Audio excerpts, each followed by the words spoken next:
اور الحمدللہ ابھی ہماری جو آرمی ہے یہ سب سے بیسٹ حالت میں ہے، ویئر ایز کہ انڈیا کی آرمی ان کو پتہ ہے کہ ان کے پاس جو SU-30 جو پچھلے دنوں آئے تھے ابھی نندن والا ریئر تھے، یہ 1965 سے پہلے کے جہاز ہیں، پرانے جہاز ہیں، ان کو یہ پتہ ہے اس چیز کا مقابلہ پاکستان آرمی کا نہیں کر سکتے،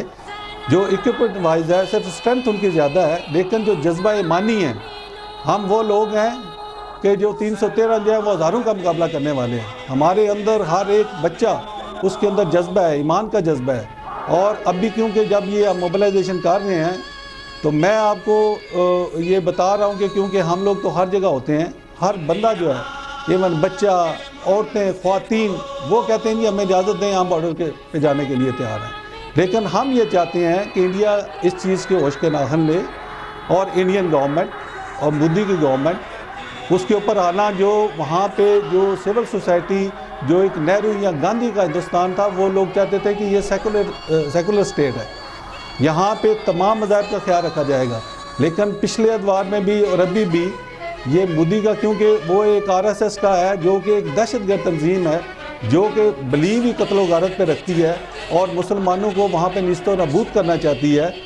اس کے مشن کو آگے بڑھاتے ہوئے، اور یہ اس کو ابھی پورا جو ہے انڈین گورنمنٹ کی ان لوگوں کو پوری کی پوری سرپرستی حاصل ہے،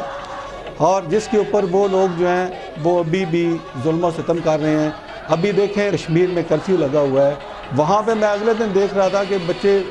کوئی تقریباً 8-10 ینگ لڑکے وہ بیچارے فلیگ لے کے تو نکلے ہیں، تو انہوں نے کوئی نعرے شعرے لگائے ہیں، تو ان کو چپ کر کے انہیں آرام سے گاڑی میں ڈال دیا۔ تو میں یہ بات کر رہا تھا کہ ابھی ان ظالم، وہ پتہ نہیں ان غریب مسکین وہ جو بچے ہیں نوجوان، ان کو کس جگہ لے جائیں گے اور ان کے ساتھ کیا کریں گے، کیونکہ کرفیو لگا ہوا ہے، کوئی پتہ نہیں ہے کہ وہاں پہ کیا ہو رہا ہے، کتنے لوگوں کو۔ لیکن ابھی جو کہیں نہ کہیں سے خبر نکلتی ہے وہ یہی ہے کہ لوگوں کے اوپر بہت ظلم ہو رہا ہے، لوگوں کو جو ہے بہت جبر ہو رہا ہے، جو نوجوان لوگ ہیں ان کے اوپر بہت زیادہ سختیاں ہیں، اور ان کو اتنی زیادہ تکلیفیں پہنچا کر پھر قتل کر دیا جاتا ہے اور اجتماعی قبروں میں ڈال دیا جاتا ہے۔ تو ہم یہ چاہتے ہیں کہ انڈیا جو ہے، اور انٹرنیشنل جو لابی ہے، انٹرنیشنل کے جو ہمارے جو کہتے ہیں جی ہم بڑے امن کے ٹھیکیدار ہیں، اگر کہیں پہ بھی کسی اور مذہب کے لوگوں کو تکلیف پہنچتی ہے تو وہ بالکل آواز ان کی بلند ہو جاتی ہے۔ تو جب کشمیر میں ظلم ہو رہا ہے، کہیں اور جگہوں پہ مسلمانوں پہ ظلم ہوتا ہے، تو وہ بھی ہمارا ساتھ نہیں دیتے۔ تو ہم یہ چاہتے ہیں کہ وہ اس چیز کو سمجھیں کہ اگر ان دونوں ملکوں کے درمیان اگر جنگ چھڑ جاتی ہے تو یہ جنگ جو ہے یہ نارمل جنگ نہیں ہوگی، یہ ایک ایٹمی نیوکلیر جنگ ہوگی، اور اس کے اندر صرف انڈیا اور پاکستان نہیں آئیں گے، یہ ان لوگوں کو پتہ ہونا چاہیے کہ اس کے اندر پوری دنیا جو ہے اس کی لپیٹ میں آئے گی، اور پوری دنیا جو ہے تباہ ہوگی، کیونکہ یہ جب نیوکلیر ہے تو وہ نہیں دیکھتا کہ یہ کون ہے یا کس کا ہے، وہاں پہ تباہی مچ جانی ہے۔ اور بالکل جو ہے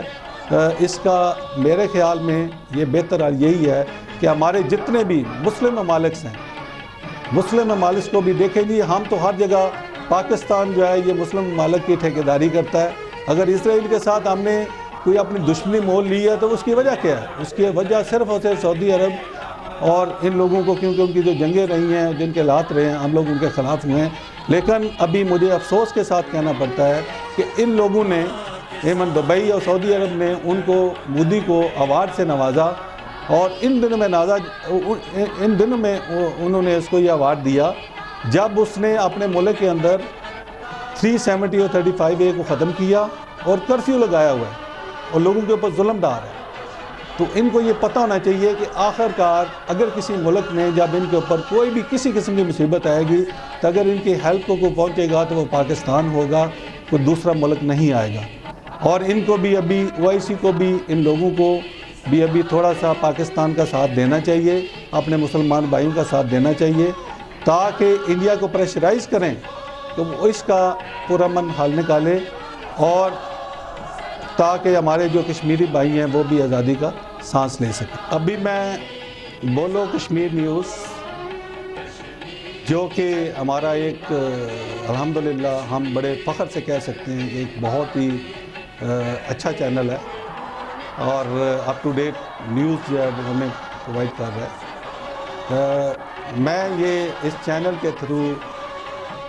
اپنے کشمیری بہن بھائیوں کو یہ پیغام دینا چاہتا ہوں کہ ہم آپ کے ساتھ ہیں، پاکستان کا ایک ایک بچہ، ایک ایک خاتون، ایک ایک فوجی، ہر ایک چاہے کسی بھی عمر میں ہے، وہ ان کی آپ کے ساتھ ہر قسم کی امداد، ثقافتی، اخلاقی، جائے ہمیں اس کے لیے جنگ میں بھی جانا پڑے ہم اس کے لیے تیار ہوں گے، لیکن آپ کے اوپر ہم ظلم کو برداشت نہیں کریں گے۔ بولو کشمیر نیوز کا جو ہمارا سلوگن ہے، کشمیر ابھی کھل کر بولے گا، ہم انشاءاللہ ہر محاذ پہ، ہر فورم پہ ابھی ہم کھل کر بولیں گے، اور انڈیا کو جو ہے ان کا جو ایک جس کے اوپر وہ ہمارے اوپر ایک تسلط قائم کرنا چاہتے ہیں، اس کو ہم ختم کریں گے۔